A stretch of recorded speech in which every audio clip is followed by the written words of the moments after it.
mudah-mudahan insya-Allah amalan ini yang sederhana mudah-mudahan bisa kita jaga, walaupun sederhana tapi saya yakin akan membantu menjadikan banyak perubahan dalam kehidupan kita. Akan bertambah keberkahan, ketenangan, kita akan merasa jauh lebih sejuk, bahkan jauh lebih nikmat untuk kita.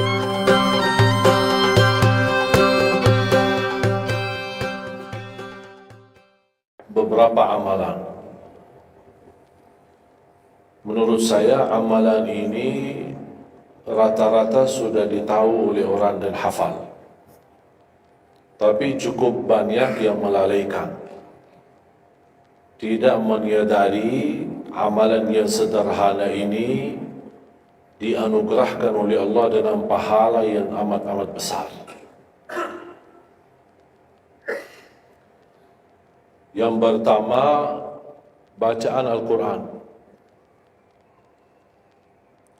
Banyak orang yang malas membaca karena tidak bisa baca atau alasan tidak mengerti artinya. Daripada saya baca tak faham artinya, mendingan tak usah baca. Itu bisikan syaitan. Yang membisiki seperti ini adalah syaitan. Buat apa kamu baca? Kan kamu tak faham. Dengan tak usah baca, supaya kita meninggalkan bacaan Al-Quran. Sedangkan dijanjikan oleh Allah SWT dan juga Rasulullah SAW, setiap satu huruf 10 kebaikan, bukan setiap amal.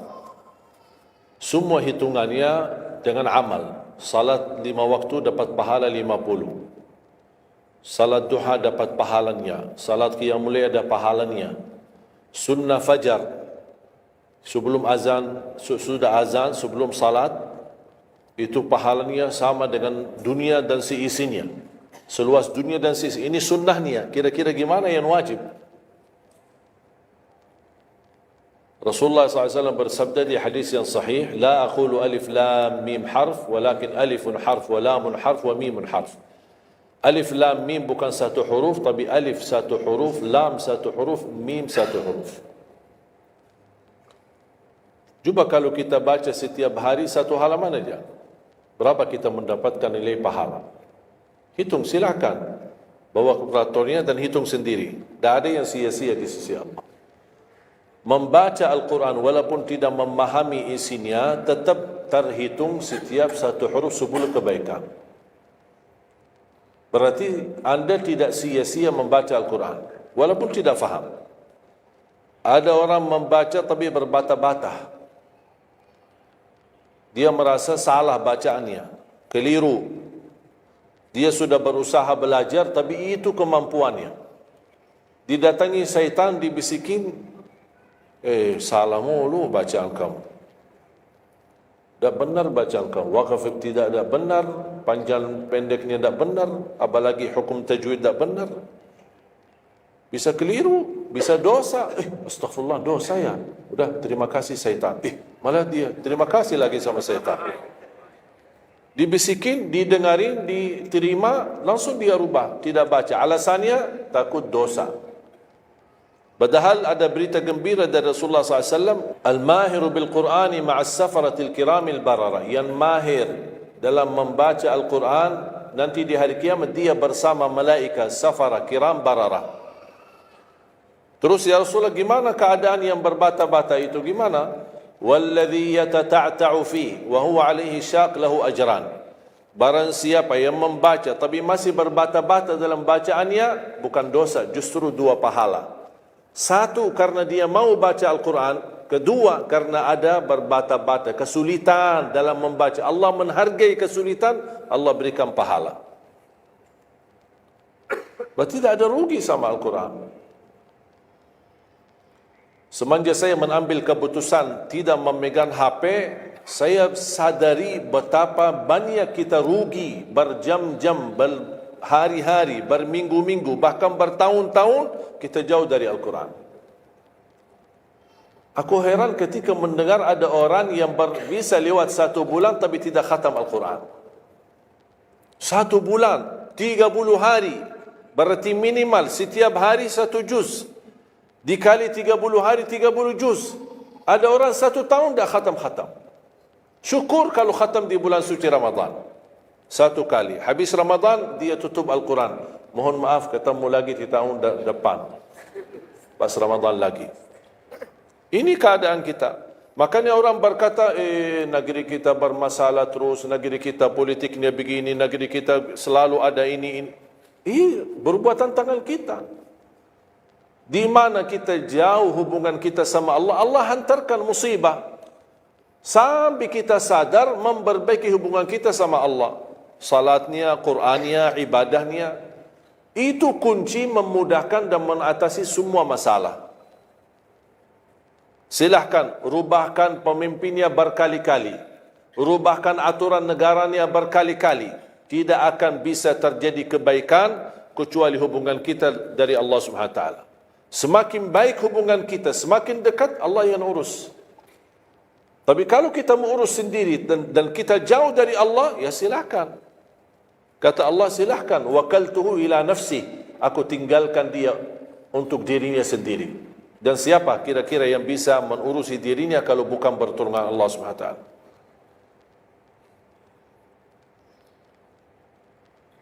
Jangankan bisa khatam Al-Quran dalam 30 hari. Jangan 1 juz dalam 1 hari. 30 hari bisa dikhatam dalam waktu 10 jam. Saya pernah tes, menghitungkan waktu, bawa alarm, membaca dari subuh sampai zuhur. Tiba waktu zuhur, saya stop alarmnya, saya lanjut lagi habis zuhur. Sampai asar, lanjut lagi habis asar, lanjut sampai maghrib.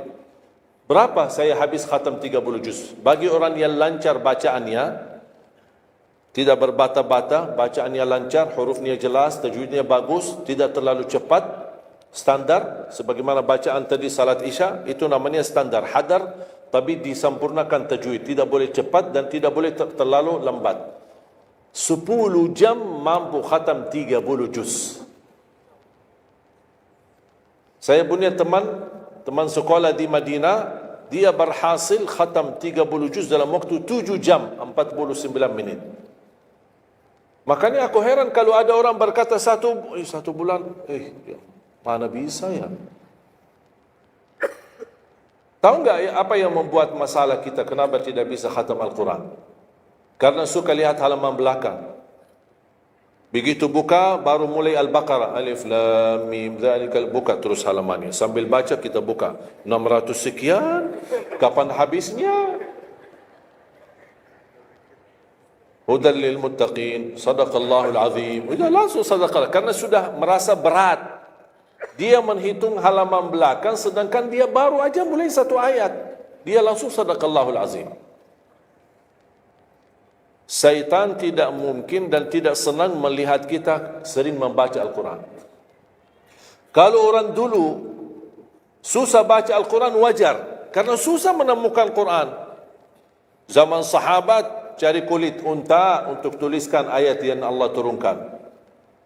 Ada potongan ayat di Sayyidina Utsman, ada potongan ayat di Sayyidina Abu Bakar, ada potongan ayat di sana sini. Coba kumpulkan, susah. Makanya semuanya larinya kepada sahabat yang begitu datangnya wahyu, mereka langsung mendengar dari Rasul, langsung bisa hafal. Seperti Sayyidina Ubay bin Ka'ab radhiyallahu an, Zaid bin Thabit radhiyallahu an, Anas bin Malik radhiyallahu an, Uthman bin Affan. Jadi mereka datangin para penghafal Quran. Dah ada mushaf, dah ada Quran, dah ada HP bisa download Al-Quran 30 juz. Gimana? Tapi mereka tidak pernah tinggalkan Al-Quran. Bahkan ada di antara sahabat yang setiap malam tahajudnya khatam 30 juz dalam 1 tahajud. Cuba bayangkan, kira-kira alasan kita apa? Quran sudah di mana-mana, dalam segala terjemahan, warna-warni, tajwid, semua ada. Yang bagus, yang besar. Maaf, mata saya, ada yang besar, ada segede meja ini, ada.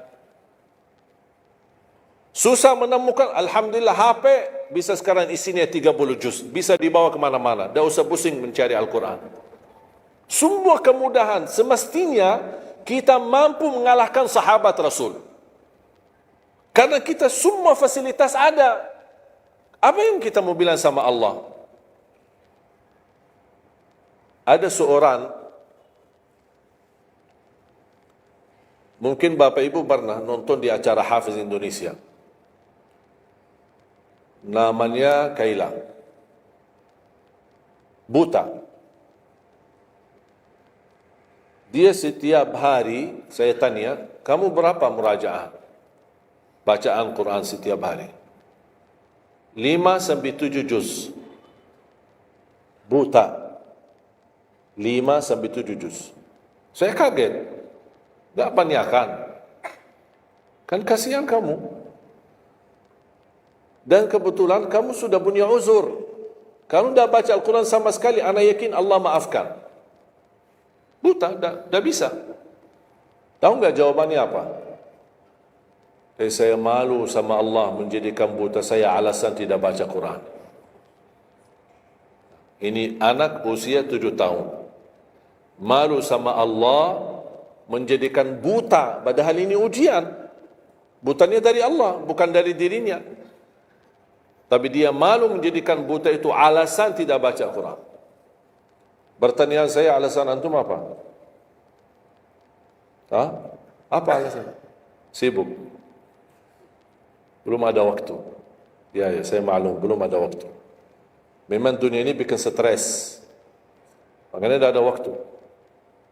Saya nasihatkan mulai hari ini, jangan kasih Al-Quran sisa waktumu. Dalam istilah, kalau ada sisa waktu, insya Allah saya baca Quran. Kalau itu niatnya, dah bakalan. Tapi tolong utamakan Al-Quran dalam sehari-harimu. Minimal mulai harimu baca Quran, tutupi harimu baca Quran. Jangan tunggu sisa waktu. Wallahi Al-Quran keberkahannya luar biasa. Kesumbuhan, petunjuk, keberkahannya menjaminkan ke surga, selamat siksa neraka, selamat dari siksa kubur.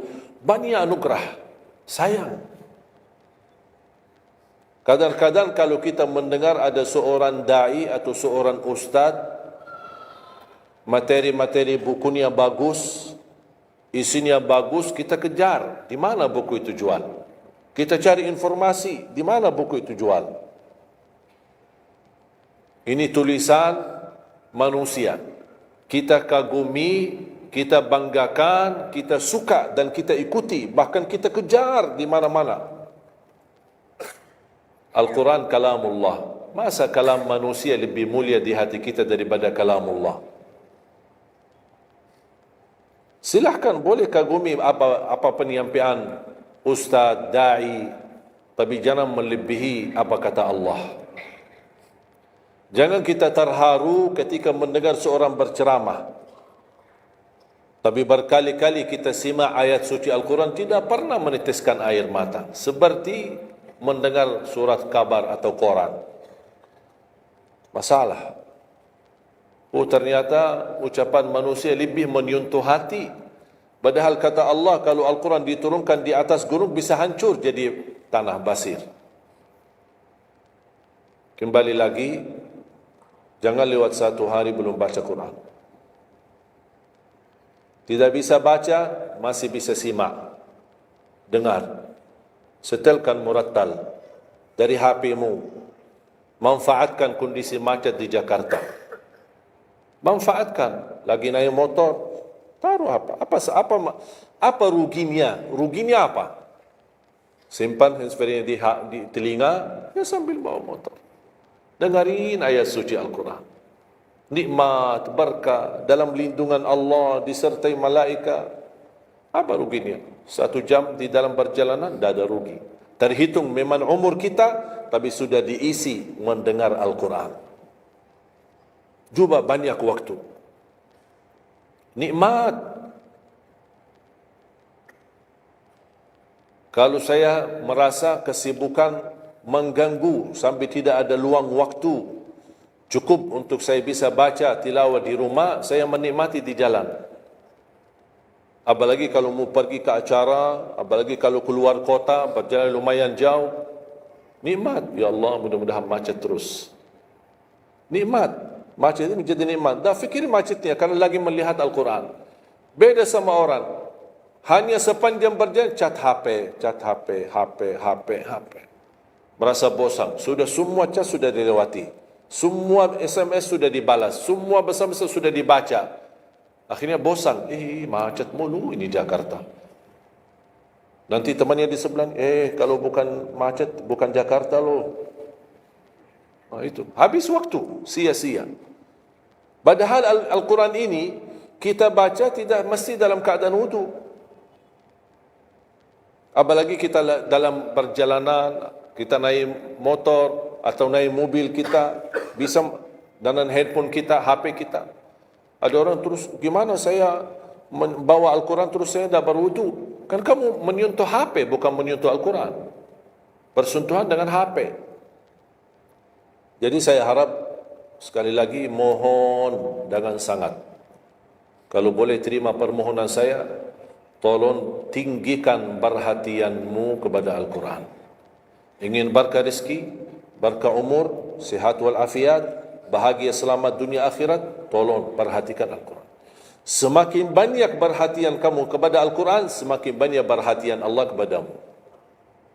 Terserah kamu milih. Mau dapat perhatian dari Allah cuma 1 jam, ya udah 1 jam aja baca Quran. Mau perhatian dari Allah selalu, udah selalu bersama Al-Quran. Karena ini Al-Quran kalamullah, bukan makhluk, bukan diciptakan, diturunkan. Kalamullah, ucapan Allah Subhanahu wa taala. Masa kita tidak tertarik? Cukup karena ini kalamullah, itu sudah cukup membuat kita tertarik. Masa kalam manusia lebih kita tertarik daripada kalamullah?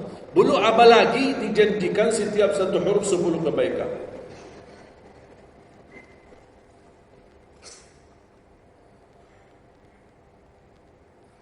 Kira-kira siap? Minimal mulai harimu baca Quran, tutupi harimu baca.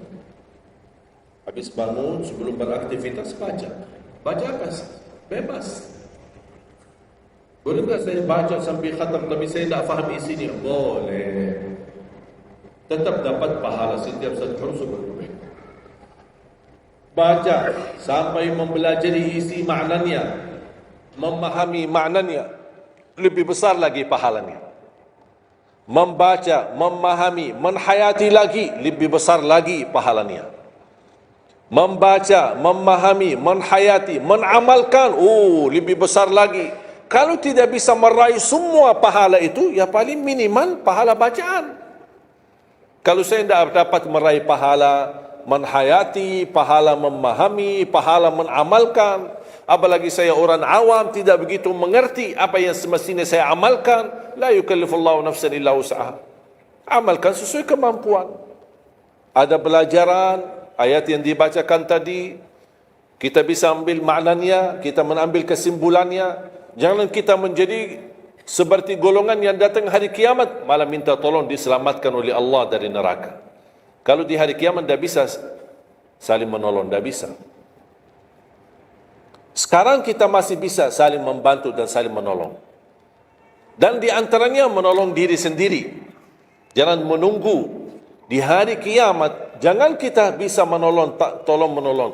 Di hari kiamat orang tua tidak bisa menolong anaknya. Anaknya pun larikan diri daripada orang tua. Tak ada yang mau kenal. Cuba baca akhir surat Abasa.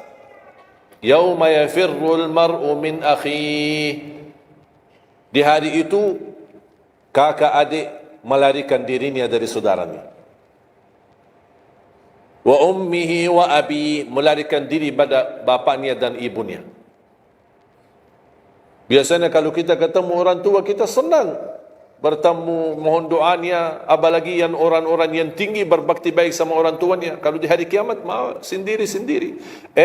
Jangan kita yang melarikan diri sendiri. Para Nabi dan Rasul, semuanya doanya, salim, salim, ya Allah selamatkan, ya Allah selamatkan. Ini Nabi, kira-kira kita gimana? Yauma yafirrul mar'u min akhihi wa ummihi wa abihi wa sahibatihi wa bani. Sampai dari istrinya pun dia melarikan diri. Mohon maaf sendiri-sendiri. Saya tidak bisa tolong kamu.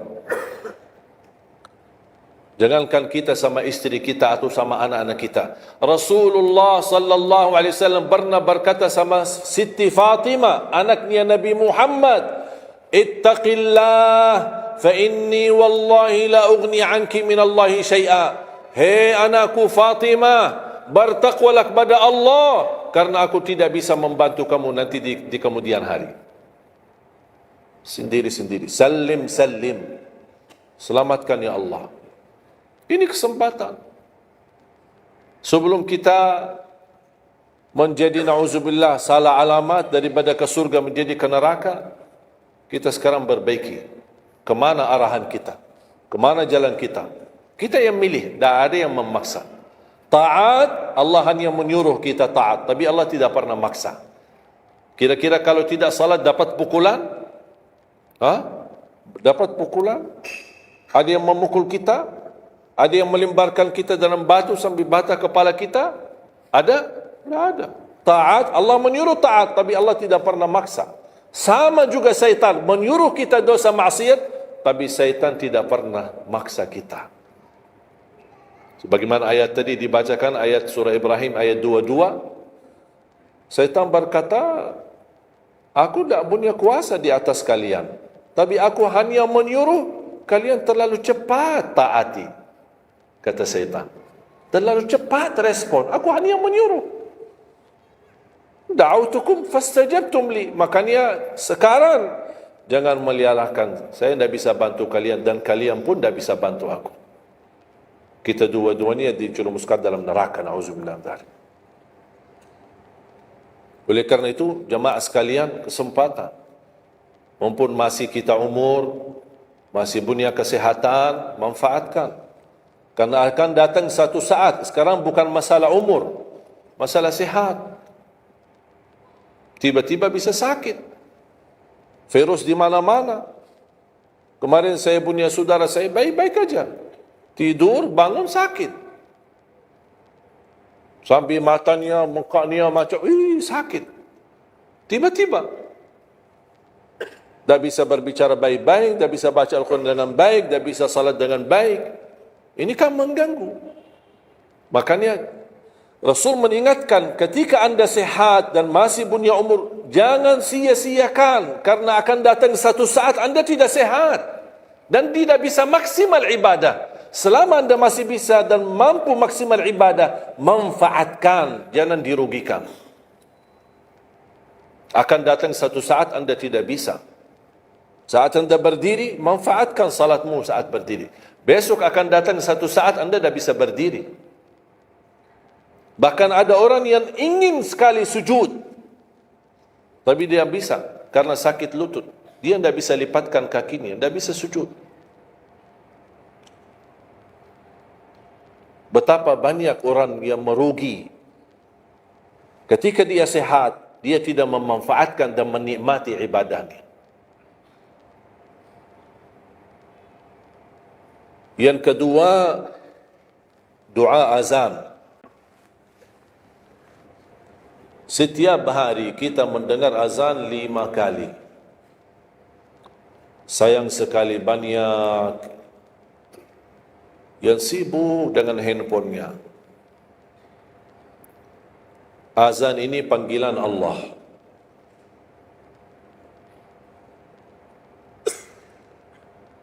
Barang siapa, kata Rasulullah SAW, mengikuti perkataan muazzin. Artinya muazzin mengucapkan Allahu Akbar, Allahu Akbar. Kita ucap Allahu Akbar, Allahu Akbar.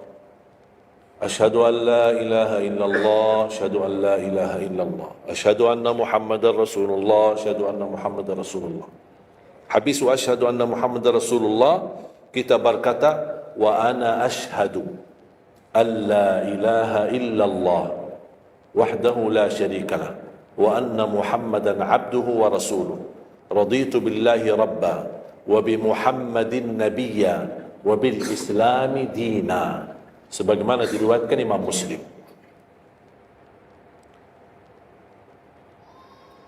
Hayya 'alas salah, kita jawab la haula wala quwwata illa billah. Apa hikmahnya di sini? La haula wa quwwata illa billah. Ya Allah, kami tidak punya daya dan kekuatan untuk menghadiri panggilanmu kecuali dengan pertolonganmu ya Allah. Karena hayya 'ala salah butuh gerak. Bergerak, datang. Hayya 'ala salah, panggilan. Hei, mari salat. Ya Allah, la haula wa la quwwata illa billah. Ya Allah, kami tidak punya kemampuan menghadapi godaan dunia, menghadapi hawa nafsunya, menghadapi malas kecuali dengan kekuatanmu ya Allah. La haula wa la quwwata illa billah. Meraih kemenangan, meraih kemuliaan, hayya 'alal falah. Ya Allah, kami tidak mampu meraih kemuliaan itu kecuali dengan kekuatan dan izinmu ya Allah. Allahu Akbar, kita ucapkan Allahu Akbar, Allahu Akbar. La ilaha illallah, kita ucapkan la ilaha illallah. Habis itu apa? Apa kata Rasulullah SAW di hadis yang diriwayatkan Imam Bukhari? Thumma salla alayya, selepas itu dia bersalawat kepada Nabi Muhammad. Allahumma salli ala Muhammad wa ala ali Muhammad. Bagi Sayyiduna boleh, tidak bagi Sayyiduna boleh. Selepas itu doa, Allahumma rabb hadhihi ad-da'wati at-tammah was-salati al-qa'imah ati Muhammadan al-wasilata wal-fadilah wab'athhu maqaman mahmudan alladhi wa'adta. Ini ucapan yang saya sampaikan di Sahih Bukhari. Ada riwayat-riwayat yang lain, Allahumma rabb hadhihi ad-da'wati at-tammah was-salati al-qa'imah ati sayyidina Muhammad wasilata wal-fadilata wad-darajata al-'aliyata ar-rafi'ata min al-jannah wab'athhu maqaman mahmudan alladhi wa'adta innaka la tukhliful mi'ad. Innaka la tukhliful mi'ad. Tambahannya di riwayat Imam An-Nasai dan semuanya sahih. Mau milih mana yang anda hafal, mana anda biasakan, silakan. Mau ambil hadis yang diriwayatkan Imam Bukhari boleh, mau ambil yang diriwayat Imam Nasai boleh. Asal jangan sampai begitu dengar azan tidak mengikuti muazzin dan sia-siakan doa itu. Padahal doa sederhana. Siapa yang tidak hafal? Setiap ditayangkan azan di TV selalu dibacakan Allahumma rabb hadhihi ad-da'wati at-tammah was salatil qa'imah. Saya pernah tanya guru saya, seandainya ketika saya mendengar azan tapi terlalai dengan kesibukan atau telefon mendadak atau apalah urusan, baru saya menyadari ketika muazzin sampai ke hayya 'alas salah, saya belum mengikuti dari awal. Gimana caranya biar saya tidak rugi dalam pahala? Kata guru saya, ulang sendiri dari awal. Allahu Akbar, Allahu Akbar, Allahu Akbar, Allahu Akbar. Asyhadu an la ilaha illallah, asyhadu an la ilaha illallah, asyhadu anna Muhammadar Rasulullah. Sampai mendapat mengikuti muazzin dalam sisa azannya. Begitu selesai baca doa yang saya tadi sampaikan. Apa kata Rasulullah? Barang siapa yang mengamalkan ini, faqad hullat lahu syafa'ati yaumal qiyamah, dijamin dapat syafaatku. 5 kali kesempatan tertulis nama kita, jaminan dapat syafaat Nabi Muhammad, tapi kita sia-siakan. Siapa yang tidak mau syafaat Nabi Muhammad? Ini kesempatan. Jangan tunggu hari kiamat baru saya minta, ya Rasulullah tolong syafaatkan. Ini Rasul sudah menawarkan ini sekarang. Mau enggak dapat syafaatku? Ikuti muazzin dan baca doa azan, kemudian dapat syafaatku. Berapa minit? Tak sampai 2 minit. Ikuti muazzin, selesai azan, doa ini tak sampai 2 minit. Allahumma salli ala Muhammad wa ala ali Muhammad. Allahumma rabb ad-da'wati at-tammah was salati al-qa'imah ati Muhammad. Dan sampai akhir. Innaka la tukhliful mi'ad. Berapa lama?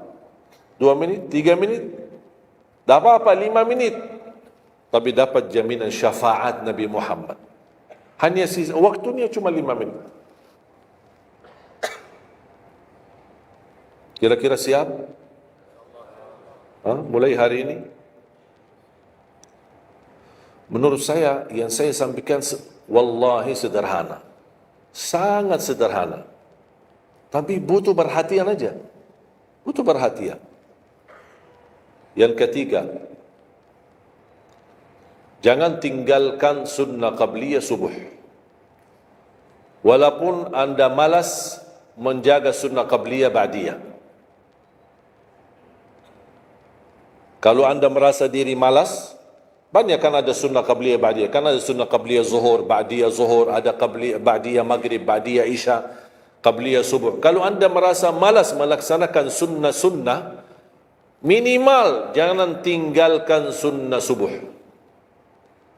Pahalanya lebih besar daripada dunia dan seisinya. Walaupun anda telat bangun, sudah kesiangan, tetap wajib ambil air wudu, laksanakan sunnahnya, baru salat subuhnya. Walaupun anda bangun jam 11 siang. Tetap banyak orang karena ketiduran dan terlewat waktunya, dia tidak salat subuh. Terus ini hutang, wajib bayar. Dan tidak bisa besok ganti subuh 2 kali. Tidak ada di dalam agama. Subuh, ya udah, ya Allah, nawaitu salat subuh yang kemarin karena saya ketiduran, lillahi ta'ala. Sudah bisa. Apa kata? Ini bukan, mohon maaf, ini bukan kata saya. Supaya orang jangan, ini pendapat baru. Bukan kata saya, tapi kata Rasulullah SAW. Bukan kata Majlis Ulama Indonesia, bukan kata saya, bukan kata siapa-siapa. Kata Rasulullah sallallahu alaihi wasallam di hadis yang sahih, "Man nama an salatin aw nasiyaha falyusalliha mata dzakaraha, la kaffarata laha illa dzalik." Ya Allah, terima kasih ya Rasulullah. Sepertinya Rasul sudah diberitahu umatnya bakal ketiduran banyak dari salat. Maka dia sudah diberikan solusi. Seandainya ketiduran, ini juga kata Rasulullah, man nama an salatin, silahkan nanti anda pas pulang buka di Google, biar lihat sanad hadisnya ni. Oh, Syekh Ali kau bawain hadis yang dah benar ni. Silahkan. Tahu, kenal tak Syekh Google? Syekh Google kenal? InsyaAllah semua ilmu dia tahu. Tinggal masukin aja. Barang siapa yang ketiduran dari salat, hadis. Terus klik, dia keluar. Semua dasarnya apa itu dijelaskan. Semua. Mu bahasa Arab ada, mu bahasa Indonesia ada, mu bahasa Inggris pun ada. Syekh Google hebat. Man nama an salatin aw nasiyaha falyusalliha mata dzakaraha, la kafarata lahu illa dzalik. Barang siapa yang ketiduran, coba ketiduran. Tidur menurut ulama dianggap uzur. Pernah istri saya, ketika saya keluar kota, dia hubungi. Dan dia bangun kesiangan. Kira-kira jam 8. Dia telefon dengan nangis-nangis. Kenapa nangis? Sakit? Enggak. Ketiduran tadi subuh. Ya udah, ambil air wudu, salat subuh. Rasulullah aja pernah ketiduran dari salat subuh. Yang tidak boleh, jangan terlalu sering. Kalau sekali-kali karena sakit, terlalu lelah, capek, Allah maklumlah, kita manusia lemah. Tapi jangan setiap hari ketiduran. Ya Allah, maaf ketiduran ya. Kira-kira di jam kantor, kalau setiap hari kita telat, alasannya, ya maaf bos, ketiduran. Besok lagi alasan yang sama, maaf ketiduran. Besok lagi alasan yang sama, kira-kira gimana? Dipecat enggak? Dipecat. Malu kita, sama manusia aja tidak berani kita dengan alasan yang sama, kita selalu itu aja. Masa sama Allah kita berani? Sekali-kali boleh uzur. Capek, sakit. Sekali-kali, tapi jangan terlalu sering. Ketika kita bangun, jam berapapun, wajib laksanakan. Karena kata Rasulullah, tidak ada kafara yang lain. Tidak ada kata ganti dengan uang. Atau ganti dengan sedekah. Atau ganti dengan, tidak bisa. Tunaikan. Falyusalliha, kata Rasulullah.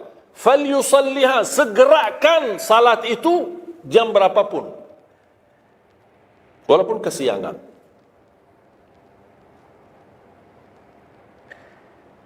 Jelas? Seringnya ketiduran ini. Saya juga berapa kali ketiduran. Bukan berarti saya tidak pernah ketiduran, berapa kali. Bisa ada orang habis tahajud, terlalu lelah, capek, dia mau hanya istirahat saja di atas sajadahnya. Pas bangun sudah jam 7. Padahal Masya Allah tahajud.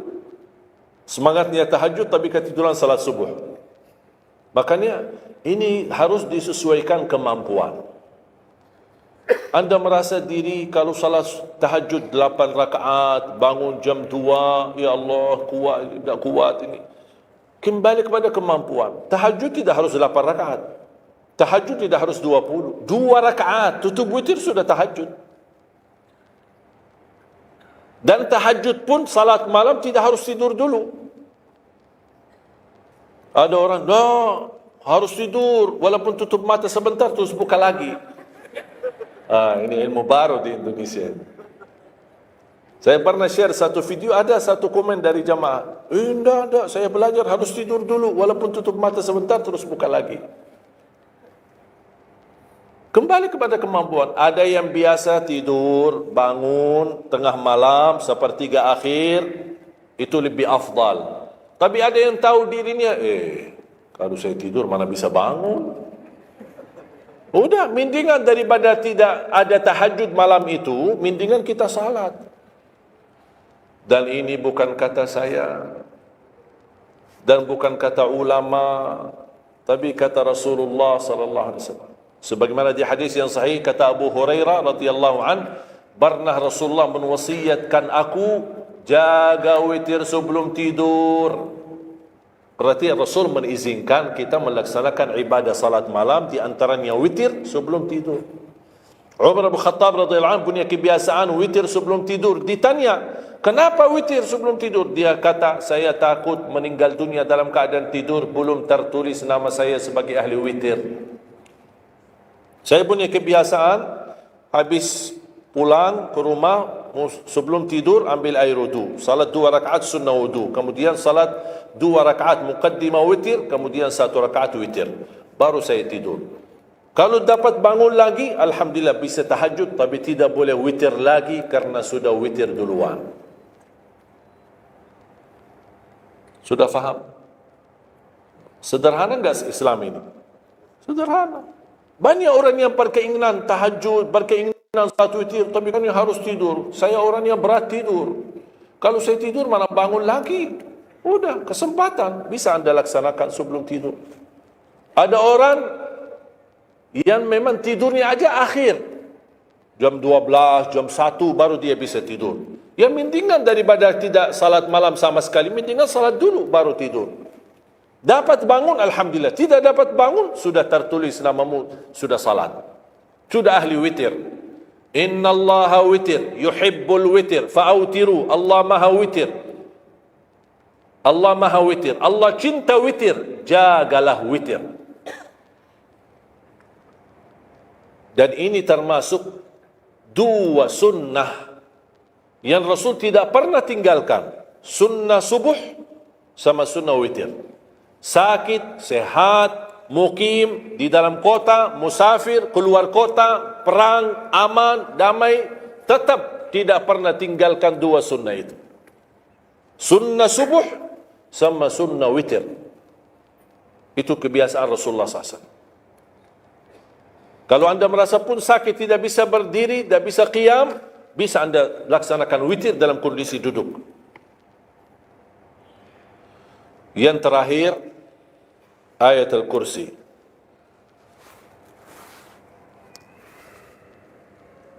Jangan tinggalkan ayat Al-Kursi lepas salat.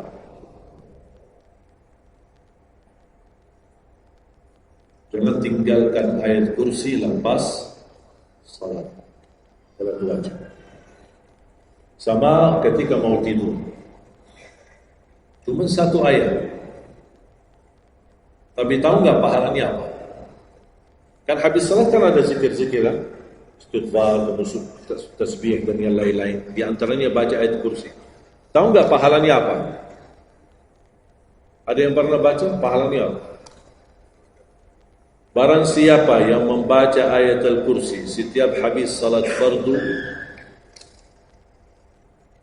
laisa bainahu wa bainal jannati illa an yamut. Tidak ada sesuatu yang mampu menghalanginya masuk surga kecuali menunggu mati. Cuma baca ayat Kursi. Dan ketika mau tidur, lagi buru-buru, ada meeting, ada rapat, ada urusan mendadak, habis salat, astaghfirullah, astaghfirullah, astaghfirullah, Allahumma antas salam wa minkas salam, sampai selesai, langsung baca ayat Kursi. Terus, subhanallah itu yang lain-lain gimana? Dapat apa? Sambil jalan. Naik motor, subhanallah, subhanallah, subhanallah, subhanallah, sambil jalan. Subhanallah ada riwayat 33, ada riwayat 25, ada riwayat 10, minimal 10. Subhanallah 10 kali, Alhamdulillah 10 kali, Allahu Akbar 10 kali. Itu yang paling sederhana. Saya bagikan ini, biasanya kalau saya isi di kementerian atau di pejabat, saya kasih zikir-zikir begitu. Pak, Subhanallah cuma 10 kali. Biasanya kita tahu 33, lah ini khusus buat pejabat.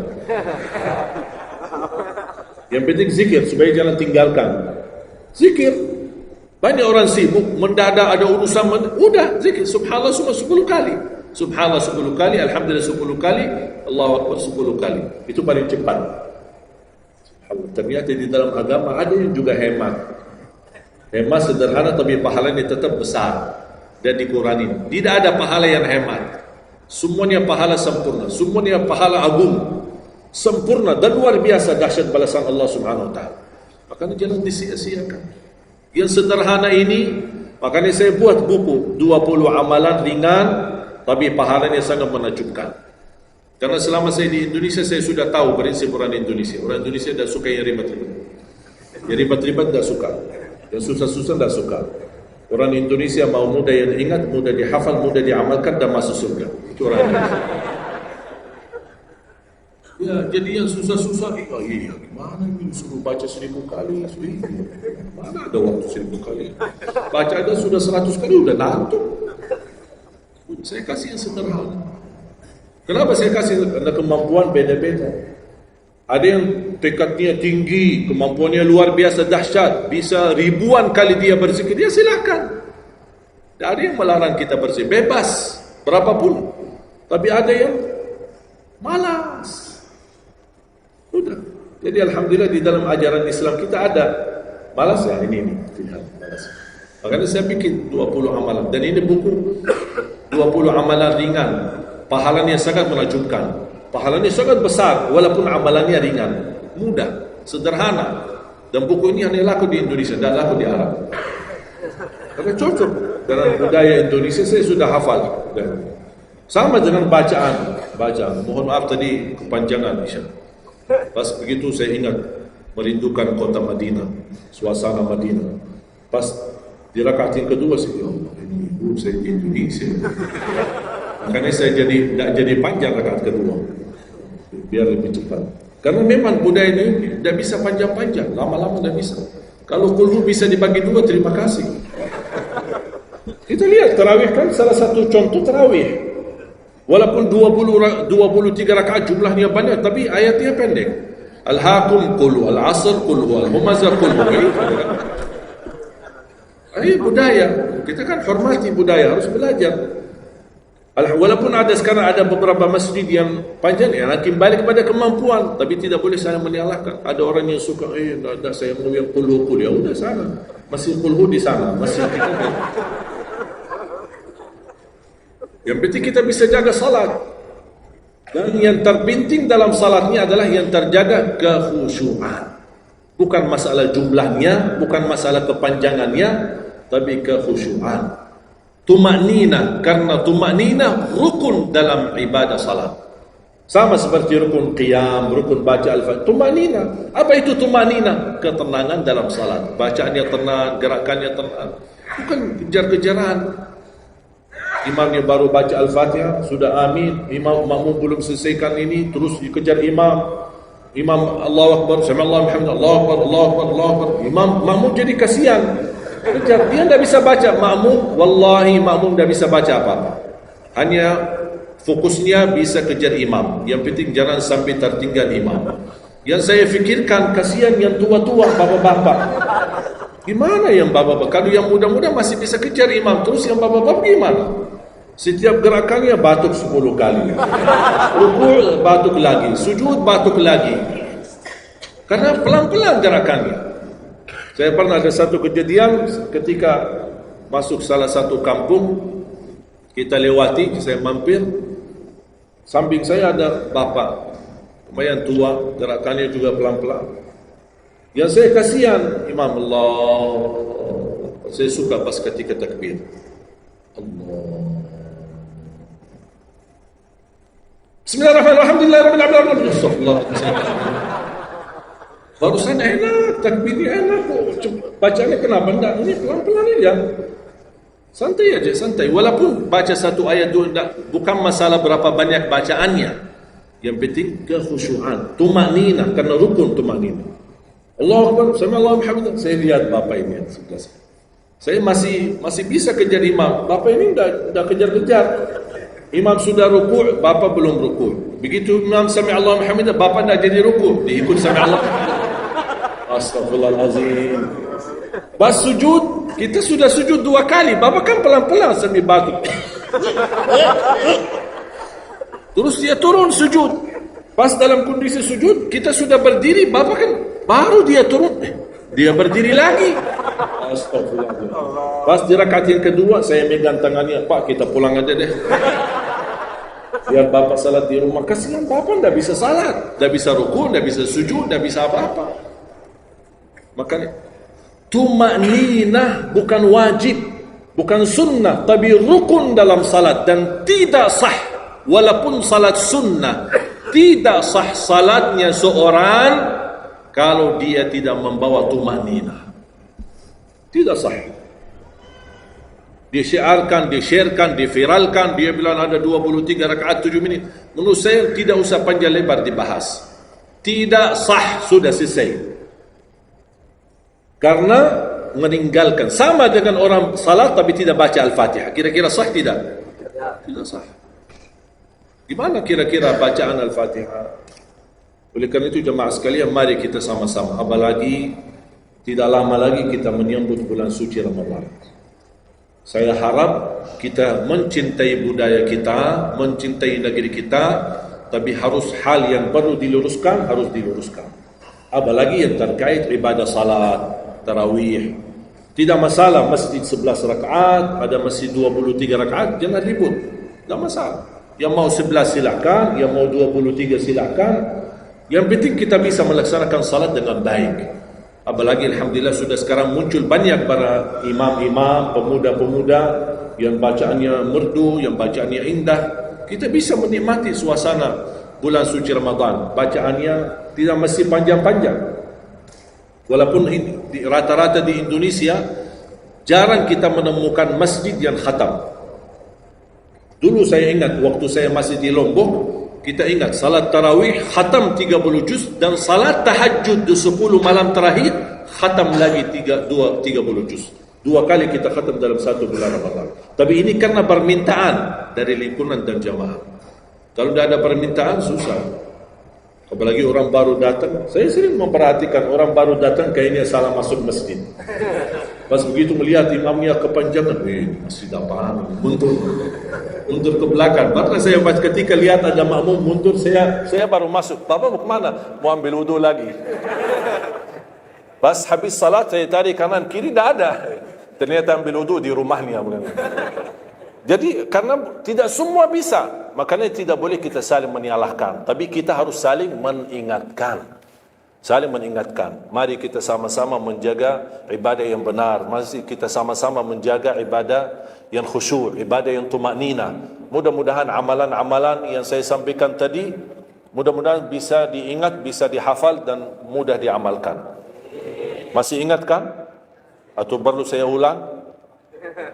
Amalan pertama, Quran. Minimal mulai harimu baca Quran, tutupi harimu baca Quran. Yang kedua, ikuti muazzin. Sama juga disertai doa azan, karena jaminan dapat syafaat Nabi Muhammad SAW. Yang ketiga, jangan tinggalkan qabliyah subuh sesudah azan. Walaupun anda bangun telat, melaksanakan salat subuhnya tetap didahulukan dengan salat sunnahnya. Terus yang keempat, witir. Witir, jangan lewat satu malam belum witir. Walaupun anda bisa laksanakan witir habis salat sunnah ba'diyah isya, atau sebelum tidur anda di rumah bisa laksanakan witirnya. Terus yang keenam, ayat kursi setiap habis salat fardu. Mudah-mudahan insyaallah amalan ini yang sederhana mudah-mudahan bisa kita jaga. Walaupun sederhana, tapi saya yakin akan membantu menjadikan banyak perubahan dalam kehidupan kita. akan bertambah keberkahan, ketenangan.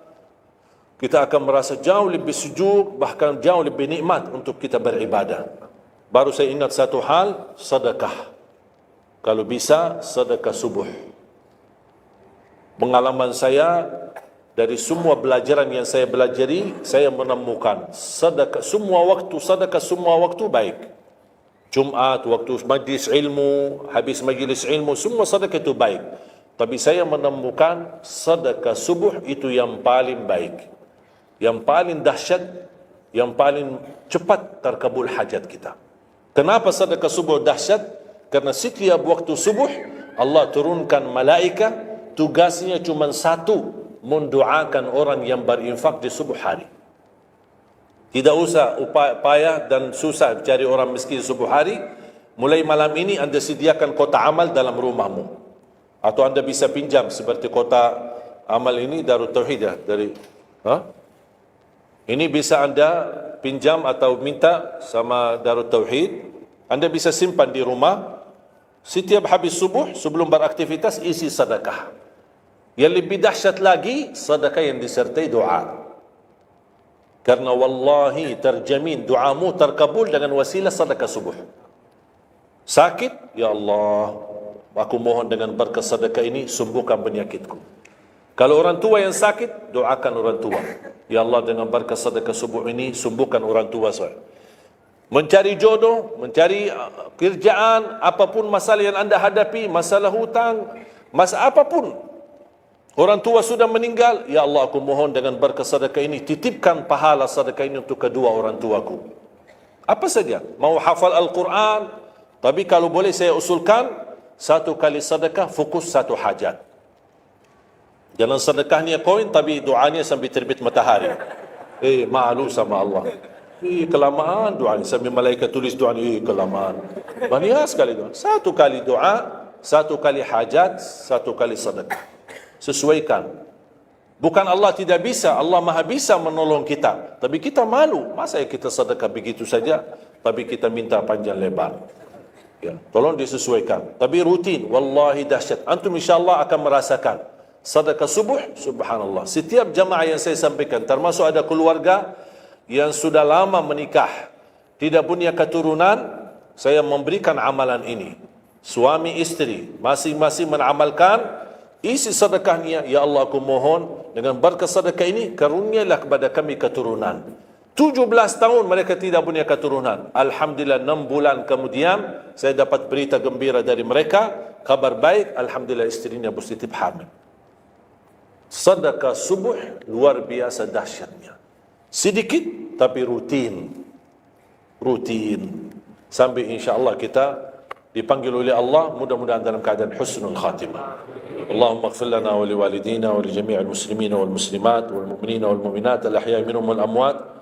Allahumma ya Allah, jadikan pertemuan ini membawa barakah bagi kami, jadikan sisa umur kami lebih baik daripada yang sudah lalu, jadikan segala perjuangan kami, sedekah kami, infak kami, amalan salih kami menjadi pahala besar di sisi-Mu ya Allah, menjadikan membawa syafaat bagi kami di hadapan-Mu hari kiamat. Akhiri hayat kami dengan husnul khatimah. Ampuni dosa kami, ampuni kedua orang tua kami. Ya Allah, aku mohon untuk semua jemaah yang hadir, selepas majlis ini masing-masing pulang sudah diampuni segala dosanya, disucikan hatinya, dibersihkan jiwanya, diselamatkan setiap langkah-langkahnya. Jadikan kami semua penghafal Al-Quran, berakhlak-akhlakul Quran, menjadi ahlul Quran, pencinta Al-Quran, dan di hari kiamat mendapatkan syafaatnya Al-Quran. Birahmatika ya arhamar rahimin. Rabbana atina fid dunya hasanah wa fil akhirati hasanah wa qina adzaban nar. Wa sallallahu ala sayyidina nabiyina Muhammad wa ala alihi wa sahbihi wa baraka wa sallam. Walhamdulillahi rabbil alamin. Akhirul kalam, subhanakallahumma bihamdika asyhadu an la ilaha illa anta astaghfiruka wa atubu ilaik.